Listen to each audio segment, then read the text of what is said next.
Hi friends, welcome back to my YouTube channel. আজকে আর একটা recipe নিয়ে এলাম। আজকে বানাবো ইলিশ মাছের সর্ষে দিয়ে। দেখো ইলিশ মাছটা, ইলিশ মাছটা আমি কেটে নেব,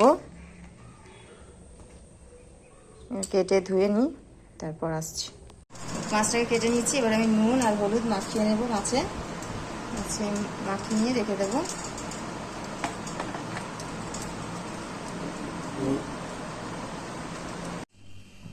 এবার আমি মাছগুলোকে ভেজে নেব। কড়া বসিয়ে দিয়েছি, কড়ার মধ্যে আমি সর্ষের তেল দিয়ে দিয়েছি। দেখো সর্ষের তেলটা গরম হলে আমি মাছগুলো দিয়ে দেবো।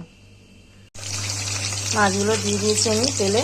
মাছ কিন্তু একদম কড়া করে ভাজবো না, জাস্ট এপিড ওপিড একটু উল্টে নেব, কারণ ইলিশ মাছ কড়া করে ভাজে না আর অনেক জলে ধোয় না। ইলিশ মাছ একবার থেকে দুবার, গোটা মাছ হলে ধুয়ে কেটে নেবেন, আর কাটা মাছ হলে একবার থেকে দুবার ধুয়ে নেবেন, নাহলে কিন্তু টেস্ট চলে যায় ইলিশ মাছে। এবার আমি মাছগুলো তুলে নেব। আমি পেস্টটা বানিয়ে নেবো, কালো সর্ষে সাদা সর্ষে মিশিয়ে, আর কতগুলো কাঁচা লঙ্কা, 7-8টা কাঁচা লঙ্কা দিয়ে দেবো, আর একটু পোস্ত দিয়ে দেবো। আমি মাছগুলো ভাজা হয়ে গেছে, আমি এবার তুলে নেবো। দেখো এইভাবে ভাজতে হবে, একদম কাঁচা না আবার ভাজাও না, জাস্ট গরম তেলে এপিড ওপিড নেড়ে তুলে নেবো। একটু পোস্ত দিয়ে দেবো।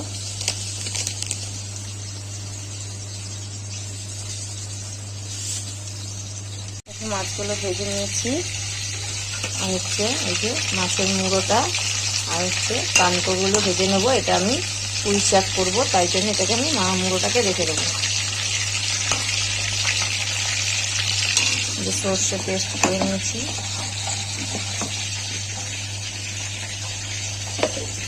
মাছ ভাজার তেলেই আমি কালো জিরে আর কাঁচা লঙ্কা দিয়ে দিয়েছি। এবার যে আমি পেস্টটা করে রেখেছিলাম, এই যে কোনো একটা পেস্টটা দিয়ে দেবো। মিক্সিটা ধুয়ে একটু জলটা দিয়ে দেবো।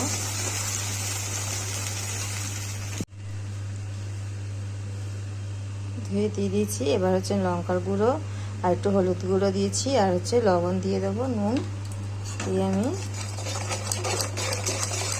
ভালো করে নাড়বো।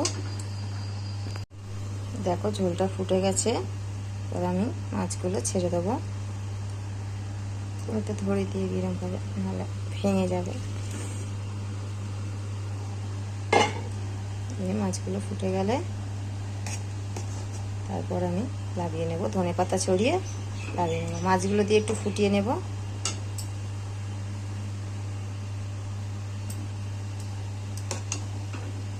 তারপর আমি লাগিয়ে নেব। ভালো লাগলে চ্যানেলটাকে আমার লাইক কমেন্ট শেয়ার করবেন, সাবস্ক্রাইব করবেন। নতুন হলে আমার পাশে থাকবেন সাবস্ক্রাইব করে। বন্ধুরা হয়ে গেছে ঝোলটা, গ্যাস বন্ধ করে দিয়েছি। আর ধনেপাতা দিয়ে দেবো। ধনেপাতা দিয়ে আমি এটাকে চাপা দিয়ে দেবো। দেখো এটা কেটে যাবে ফেনাটা। তারপর দিয়ে আমি কাঁচা সর্ষের তেল একটু দিয়ে দেবো। এইভাবে আমার শাশুড়ি মা রান্না করতেন, আমি এইভাবেই শিখেছি।